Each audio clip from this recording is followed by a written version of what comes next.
É bravo o negócio. Primeira pergunta do Paredão. Carlos Belmonte, faltou habilidade ao São Paulo para tratar do caso Daniel Alves? Flávio, acredito que não. A gente buscou, de todas as formas possíveis, um acordo para o pagamento do Daniel Alves. A gente devia, efetivamente, ao Daniel Alves. A gente buscou, conversou, mas chega um momento, que é o que eu penso, nenhum jogador, por melhor que seja, é maior que a instituição. Então, você pode discutir e deve discutir as questões de dívida que você tem com o atleta, e tem que discutir. Você se comprometeu a pagar o atleta, mas você não pode, em nenhum momento, que o atleta se coloque acima da instituição. E, infelizmente, ao nosso ver, isso ocorreu. Então, nós encerramos ali a passagem do Daniel, que é um jogador mundial, um craque, mas que naquele momento a gente achou que não dava mais para ficar no São Paulo. Celso Cardoso. Eu vou na esteira ainda que perguntou o Flávio. Você cita que ele, em determinado momento, quis ser maior que a instituição. Por favor, exemplifique. O que ele fez que deu a entender que ele parecia mais importante que o próprio São Paulo? Nós tivemos 2 episódios, né? O primeiro episódio que a gente relevou, que foi quando da conquista das Olimpíadas pelo Brasil. Porque o São Paulo podia não liberá-lo, como o Flamengo não liberou o Pedro. Mas nós achávamos importante para a carreira do Daniel, que ele tinha o desejo de conquistar as Olimpíadas para o São Paulo, e liberamos o Daniel. E ao final das Olimpíadas, o Daniel não fez uma fala muito ruim àquela época com relação ao São Paulo.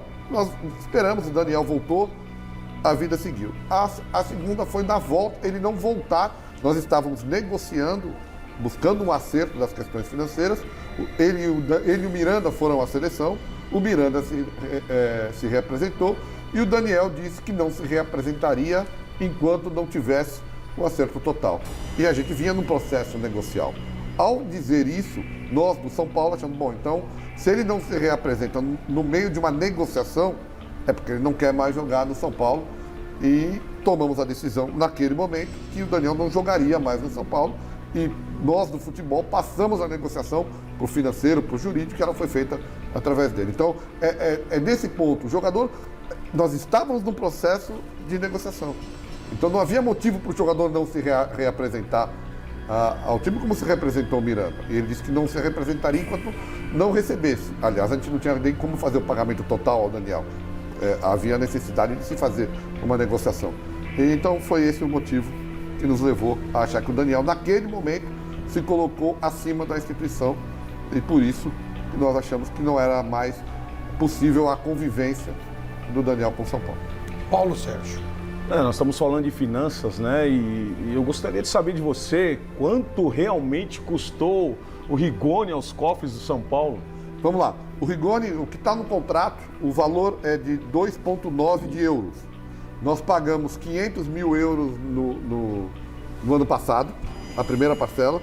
Temos 2 parcelas de 600 mil euros nesse ano, uma que vence agora em julho, outra em dezembro, e mais 2 de 600 em julho e dezembro de 23. Então, nós contratamos o Rigoni por 2,9 milhões de euros. É claro que aí a questão dos impostos, porque o dinheiro tem que ser remetido para fora do país, por isso que no balanço aparece um valor maior do que 2,9. Também tem mecanismo de solidariedade.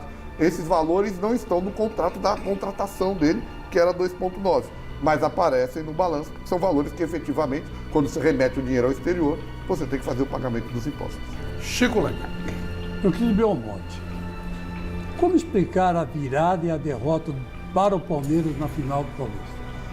Olha, Chico, eu acho que a gente fez uma partida, aliás, fizemos 2 partidas fenomenais do Campeonato Paulista, uma primeiro contra o Corinthians, quando a gente conseguiu a classificação para a final, e depois uma primeira partida muito boa contra o Palmeiras, terminou 3-1 para a gente, no momento que o jogo chegou a estar 3-0 e mais perto da gente fazer 4-0 do que tomar um gol do Palmeiras no Morumbi. Acabamos tomando um gol do Palmeiras que deu combustível para o Palmeiras.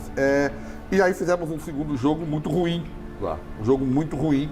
Foi um jogo, talvez o pior jogo do São Paulo na temporada, onde nada deu certo. Nosso time estava em formação, o time do Palmeiras é um time já formado, um time que há mais tempo, além de estar decidindo o campeonato seguidamente, vocês sabem que isso dá um peso no momento de decisão, um time que joga mais decisões, está mais preparado para decidir, e nós somos muito mal. Então acho que a explicação é simples. O Palmeiras era um time melhor montado, um time que já está há mais tempo trabalhando. Nós víamos na empolgação de ótimos resultados, mas enfrentamos um grande time, tivemos dificuldades, fizemos uma má partida e a vitória do Palmeiras naquele dia foi justa.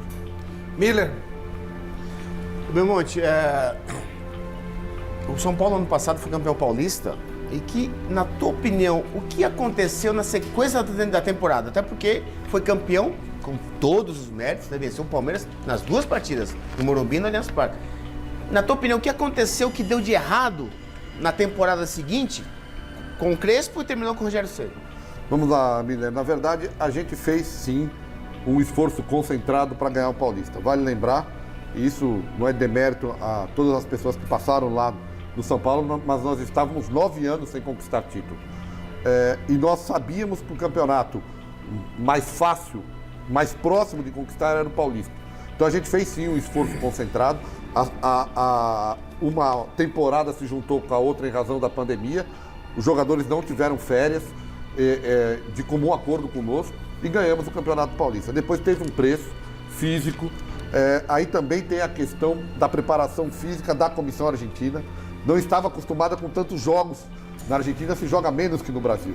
E aí, quando nós começamos a ter algumas lesões, por decisão da comissão técnica, dos preparadores físicos, nós diminuímos o ritmo de treinamento. Só que isso não surtiu o efeito esperado por eles. Ao diminuir o ritmo de treinamento, ao invés da gente diminuir as lesões aumentaram. E aí nós se perdemos e tivemos um campeonato brasileiro, como disse o Flávio, não tivemos nenhuma vitória nas 9 primeiras rodadas. Se pegarmos o restante do campeonato, ou seja, as outras 29 rodadas, nós terminaríamos em 7º ou 8º no Campeonato Brasileiro. Mas aquelas primeiras 9 rodadas jogaram a gente lá embaixo, e aí para sair a gente sabe, não é fácil, tem muito trabalho. O Crespo foi muito importante. Aliás, rapidamente eu tive o prazer de trabalhar desde que cheguei lá no São Paulo com 3 treinadores, né? Primeiro o Fernando Diniz, depois o Crespo e depois o Rogério. Também vale lembrar que um trabalho usou o outro. O Crespo ganhou porque usou coisas que o Diniz fez. E o Diniz teve um bom trabalho. Em um momento houve uma queda, mas o Crespo se aproveitou do trabalho do Diniz. Como o Rogério também se aproveitou de coisas do Crespo, porque a gente sempre buscou treinadores que propusessem o jogo. O Diniz propõe, o Crespo propõe e o Rogério também propõe. A gente tem que ter uma sequência, pelo menos, de pensamento. Então, o que ocorreu? Muitas contusões, muitas lesões, um campeonato brasileiro difícil no começo, acabou deixando a gente numa temporada muito difícil, principalmente no Brasileiro. Eu acho que na Libertadores e na Copa do Brasil, a gente avançou regularmente bem. Michele Janela. Você sonha em ser presidente do São Paulo? Olha, na verdade, eu sonho algo muito maior do que isso. Eu sonho que o São Paulo volte a ser São Paulo. Não importa quem vai estar à frente do São Paulo, hoje é o presidente Júlio Casares, que eu tenho imensa confiança. O que o Júlio tem feito é extraordinário para o São Paulo, extraordinário mesmo, de verdade. O São Paulo estava numa situação muito difícil e também não critico outras gestões, teve pandemia no meio, tem muita coisa para você só criticar. Na verdade, eu não quero falar do passado.